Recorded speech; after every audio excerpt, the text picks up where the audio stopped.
the lie that consumerism in marriage says is that once I get X, I'm going to love my husband more. It's the biggest lie, because when do you feel most fulfilled in your life? In my life, and Jesus set the framework for this.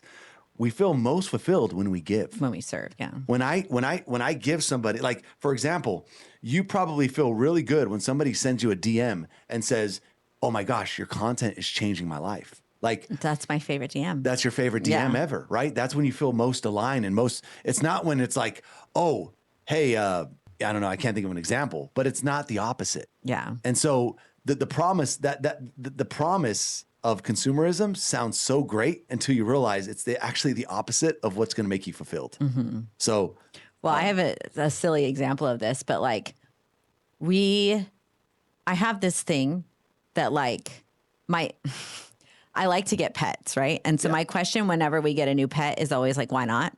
Some people are like, why do you need another pet? And I'm like, why not? You know? Yeah. And so just this week we got 2 new kittens, right? And long story short, a friend of ours had gotten them for his son and then found out his son was allergic, was like, hey, do you want these kittens? I'm like, yeah, bring them over. Yeah. So we get these kittens, and literally my son was like, Mom, we get animals so often, like this isn't even like exciting. Like most people would be really excited to get a cat, and I'm like, whatever, because we just had chickens last week. You know what I mean? Like it's just such a normal but like that's consumerism in a nutshell. Yeah.